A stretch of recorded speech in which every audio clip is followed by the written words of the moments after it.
ओम गणेशाय नमः। आप सभी का मेरे चैनल पर हार्दिक स्वागत है। आज हम आषाढ़ मास के शुक्ल पक्ष की चतुर्थी तिथि की गणेश चतुर्थी व्रत कथा का श्रवण करेंगे। यह चतुर्थी भगवान गणेश को समर्पित होती है और इस दिन विशेष पूजन करने से विघ्न बाधाएं दूर होती हैं और कार्यों में सफलता प्राप्त होती है। विशेष रूप से आषाढ़ गणेश चतुर्थी की एक प्राचीन पौराणिक कथा है जो इस व्रत के महत्व को दर्शाती है। तो आइए श्रवण करते हैं विनायक चतुर्थी की कथा। कथा शुरू होती है एक पवित्र नगरी से जो सतयुग के समय में स्थित थी। नाम था सिद्धपुर। वहाँ के लोग बड़े धर्मशील और विनम्र थे।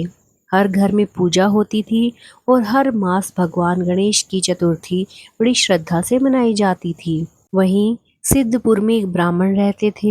नाम था व्रतनिधि और उनकी पत्नी सत्यव्रता।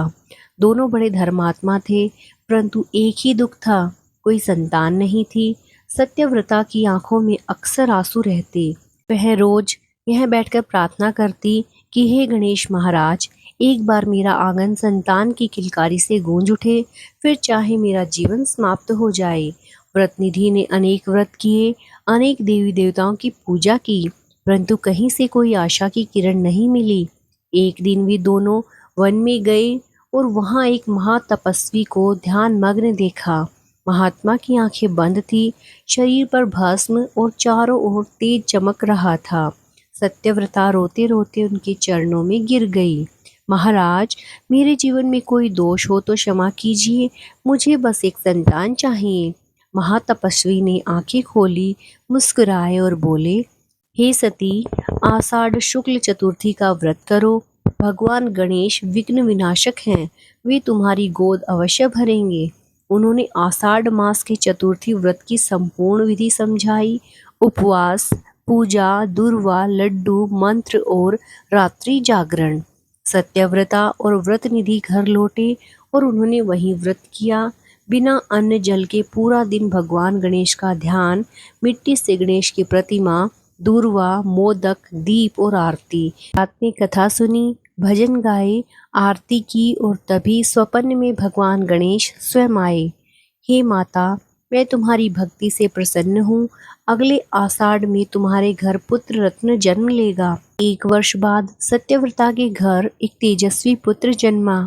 उसका नाम रखा गया गुणनायक। वह बालक बचपन से ही असाधारण था, जितना सुंदर उतना ही बुद्धिमान। वो जब बोलता था तो सब चुप हो जाते थे। गुणनायक ने 5 वर्ष की आयु में वेदों का अध्ययन कर लिया। वह प्रतिदिन गणेश जी की पूजा करता और हर महीने चतुर्थी व्रत करता। जब गुणनायक 12 वर्ष का हुआ, एक दिन राजा के दरबार में एक पंडित ने शंका की कि इतनी छोटी उम्र में कोई वेदज्ञ नहीं हो सकता। राजा ने उसे परीक्षा में बुलाया। राजा ने 10 विद्वानों के साथ शास्त्रार्थ आयोजित किया। गुणनायक को जब ये पता चला तो उसने पहले गणेश चतुर्थी व्रत का संकल्प लिया। मैं परीक्षा से पहले व्रत करूंगा और भगवान गणेश से शक्ति मांगूंगा। व्रत के दिन उसने अन्न जल त्याग कर पूरे दिन पूजा की। गंध, पुष्प, दुर्वा, लड्डू और दीप से गणेश जी का पूजन किया। रात में आरती के समय आकाशवाणी हुई, गुणनायक, तू निर्भय हो जा, तू मेरा सच्चा भक्त है, विजय तेरी ही होगी।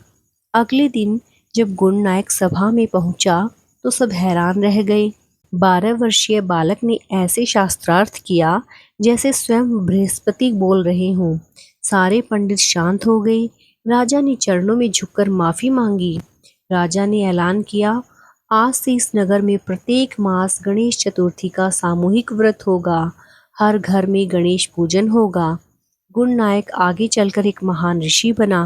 कहते हैं उसका वंश ही गणनायक गोत्र कहलाया। जहाँ जहाँ उसकी संतान पहुंची, वहाँ गणेश पूजा की परंपरा चल पड़ी। आज भी जो भक्त आषाढ़ गणेश चतुर्थी को विधिपूर्वक मनाते हैं, उनके जीवन से विघ्न दूर होते हैं, घर में संतान सुख प्राप्त होता है और बुद्धि, बल और समृद्धि की प्राप्ति होती है। ओम गम गणपते नमः। वक्रतुंड महाकाय सूर्यकोटि समप्रभ निर्विघ्नं कुरु मे देव सर्वकार्येषु सर्वदा। गणपति बप्पा मोरिया। मंगल मूर्ति मोरिया। गणपति भगवान की कृपा आप सब पर बनी रहे। ऐसी और भी व्रत कथाएं सुनने के लिए मेरे चैनल को लाइक, सब्सक्राइब और शेयर कीजिए। धन्यवाद। ओम गम गणपतये नमः।